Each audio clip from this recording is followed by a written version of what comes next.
Well, growing up, I honestly don't think there were any positive images of Mexican Americans on television. I don't want to keep being reminded of images that, make it seem like we're still stuck.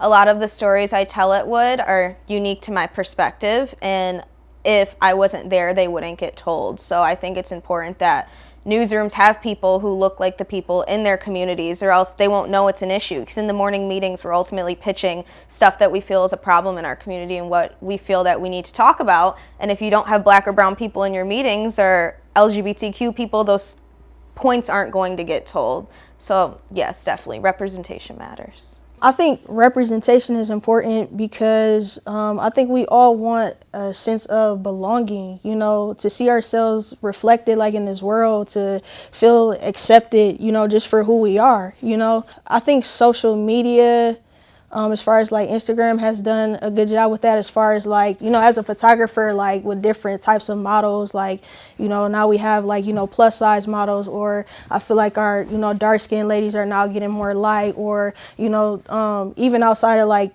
color and race, some like models feel like you have to be a certain height or a certain age, but that's all being like canceled out. Like I've shot with short, I've shot with tall, I shot with large, I shot with small, all different types of people.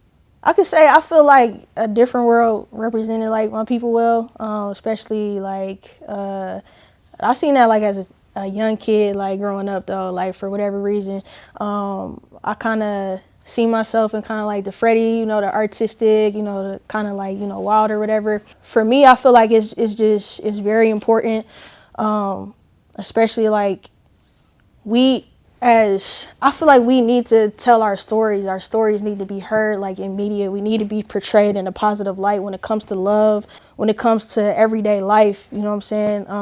We need that, because it's always sometimes in Hollywood you see the slave movies, or you will see movies that aren't even culturally accurate. You'll see Egyptians as Caucasians, so I feel like we need more of our voices telling more of our authentic stories. So I guess the first time was, even though it got some negative reviews because Jennifer Lopez played Selena in the movie Selena, and she's not Mexican American, for me to still see somebody that was portraying somebody that was Mexican American, that for me was amazing.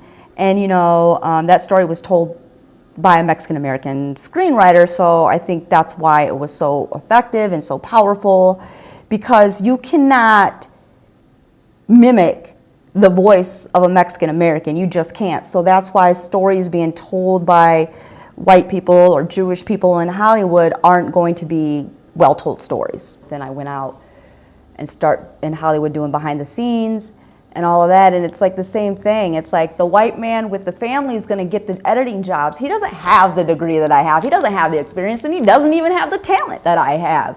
But he has the privilege of the other white people that are going to give him that job because he's white and he has a family, and he's going to have that respect shown towards him.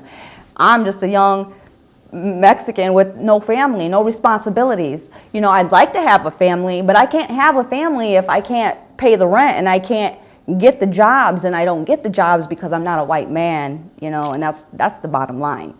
And then even like the last position that I left in Hollywood, I was replaced by 2 white males. It's like, clearly it's race.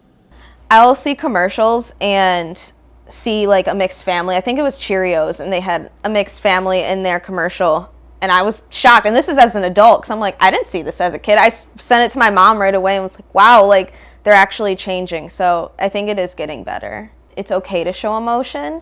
And I learned that through NABJ, because a lot of Black reporters and anchors were struggling. So we're like, we have these unique perspectives and we can't talk about it because we're supposed to stay objective. And obviously when I still tell the story, I'm going to tell both sides, but I think having that unique viewpoint is important. Because I remember when I was in Kalamazoo covering that protest, this man, he was an older Black man, just started yelling at me and was like, well, you're the news and you don't know why we're out here and this has nothing to do with you. I'm like, sir, like if you look at me, like when I'm not a reporter, I'm black when I walk down the street. So I think having those people in these positions and being able to have that perspective is important, because I'm going to tell the story more empathetically, and I'm going to know the people that it could affect, because it could affect my dad and my brother, and other reporters aren't necessarily able to say the same. And I know some reporters also in other states had issues because their news directors didn't want them to cover the protests because they said they were biased. But I mean, don't hire people of color if you don't want us to use our unique experiences to tell the story.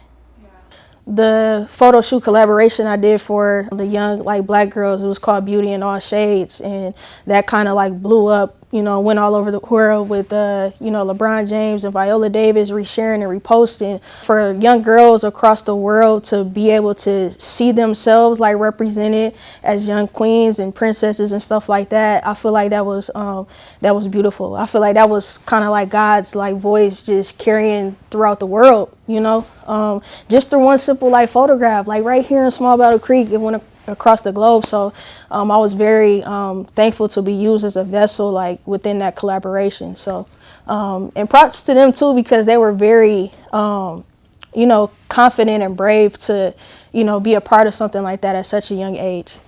So at CMU, I would say no one necessarily told me I couldn't wear my hair natural, but you see the people on TV and you don't really see natural hair. At least then it wasn't as common. And I worked with Portia Brown a lot too at New Central. She wore her natural hair, but she had people in college telling her that she couldn't get a job if she kept it like that. So I just went into the business thinking that's how it had to be. And then I went to NABJ, the conference in Detroit, about 4 months into my job in Lansing, and saw how many people were actually doing it. So I'm like, okay, well, if these people can do it, I can do it. So I came back to work, and I did it on a weekend because I knew management wouldn't be there. And I was hoping that it would be more accepted. No one would say anything, and no one did say anything. And I was shocked because I'm like, well, was this in my head the whole time? And I was just kind of freaking out. And I was sitting there at work at my desk, in my head, is someone going to say anything? Are they going to make me pull it back or do something differently? And that didn't happen. So then at that point, I just kept it. It's been about 3 years now, and I knew straightening it every day would damage it, especially if I wanted to be in this business long term. So I've gotten a lot of support, and then it went viral. So yeah, I did it on a weekend on a Saturday, and by Monday, Teen Vogue and Yahoo and Today Show picked it up and saw my tweet and made articles. So I'm like, well, at that point, management can't really say no because it's getting so much positive feedback. So that was cool, because I feel like that really pushed me to stick with my decision. And then I didn't feel the urge to straighten it again until just a few months ago, because I wanted to see how long it grew. And it's crazy just taking care of my hair and seeing the growth and knowing I don't have to sacrifice that for my job now, and having bosses that support me. It's nice. I believe that we are progressing. I don't want to keep being reminded of images that, make it seem like we're still stuck or we're still in this position. No, we are progressing, we are moving forward. We are much more than the trauma that has been inflicted on us. You know what I'm saying? So I would like to see more of just our authentic, stories being told, I feel as an educator and a filmmaker, I combine a lot of responsibility. The responsibility to use media and, with the power that it has to create change for our society in a positive way. And I try to educate our youth about media.